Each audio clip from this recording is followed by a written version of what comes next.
वायाची का एकदा भात शिजला की जाळ करण्याची गरज नाही, जर केला तर करपल्याशिवाय राहणार. नमस्कार मंडळी, मी कुणाल सावंत स्वर्गातले कोकण या चॅनलवर तुमचं खूप खूप स्वागत करतोय. जर तुम्ही आमच्या चॅनलवर नवीन असलास तर या चॅनलला सबस्क्राईब करा आणि साईडची बेल आयकॉन दाबा, ज्यामुळे तुमका असेच नवनवीन व्लॉग्स बघू गावतले. तर तुमका सगळ्यांका श्रीरामनवमीच्या खूप खूप शुभेच्छा. तर आज आपण आमच्या गावातील श्रीरामनवमी कशी साजरी करतात ह्या बघतलो आमच्या सडेगुडवळे गावामध्ये. तर नक्कीच आजचा व्लॉग शेवटपर्यंत बघा आणि आवडल्यास लाईक कमेंट शेअर जरूर करा. आणि तो अधिकार देवानं सुद्धा कळला, तुझं न कळे मेघशा भाऊ, अधिकार फक्त भक्तांना कळला, संतांना कळला, देवांना सुद्धा हा कळला नाहीये. म्हणून आपल्याला त्या भगवंताचं आपण काय करायचंय, चिंतन करायचंय. आता फक्त 2 मिनिटांमध्ये आरती होतील आणि आरती झाल्यानंतर काही महिला वर्गाने सालाबाद प्रमाणे ते पाण्यात घालून ते पाळणा म्हणायचं आहे. त्यानंतर सर्वांनी ज्या पद्धतीने वर्षा सालाबाद प्रमाणे प्रसाद जे घेतला जातो त्या पद्धतीने प्रसाद घ्यायचा आहे. आता प्रसादाचंही तितकंच महत्व आहे. हरे राम राज्य काय उडे अंबाशी धरणी धरले पिके गाई भोल्या मुशी राम वेळो वेळा आम्ही गाऊ होवे दलिता कांडिता जीविता भाई स्वप्नेचे हे दुःख कोणी न देखे डोळा स्वप्नेचे दुःख कोणी न देखे डोळा नामाच्या गजरे भय सुटले कलिकाळा तुका म्हणे रामे सुख दिले अपुले तुका म्हणे रामे सुख दिले अपुले तया गर्भवासा येणे जाणे कुंटले राम वेळो वेळा मी गाऊ धरणी धरिता ज्ञानेश्वर माऊली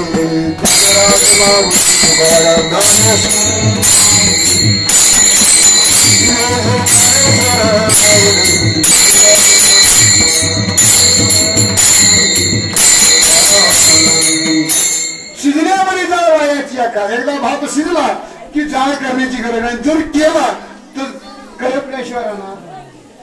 एकदा मोक्षाला प्राप्त झाल्यानंतर पुन्हा कर्मकांडामध्ये अडकायचं नाही.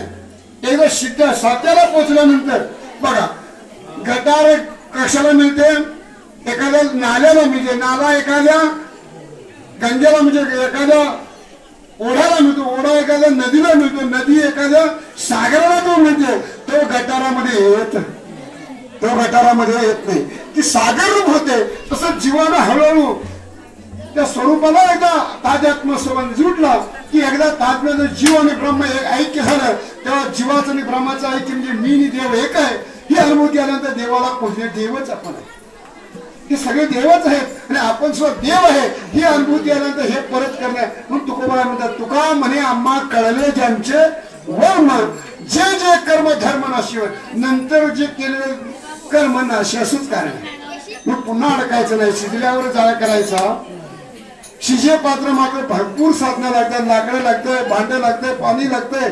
सर्व सामुग्रीनुसार तो भात म्हणजे साध्य तयार होतोय. आणि एकदा साध्य तयार झालं म्हणून खालचा अग्नी चांगला आहे म्हणून ठेवला तोच भात जळण्याशिवाय करपल्याशिवाय राहणार. पण आता फार वेळ झालेला आहे. तुम्ही म्हणाले काय 2 मिनिटात म्हणून बराचसा वेळ झालेला आहे. असं आता सगळ्या ठिकाणी आरती घ्यायचं आहे.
सुखपडते मागुतुमी आगळे आनंदाची पडे शिवाला जन्मोजन्मांतरे तुझा केला करून विठ्ठला दर्शन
तर मंडळी आजच्या व्लॉग मध्ये एवढाच। आजचा व्लॉग आवडला असेल तर लाईक कमेंट शेअर नक्की करा आणि चॅनलवर नवीन असलास तर चॅनलला पण सबस्क्राइब करू विसरू नका।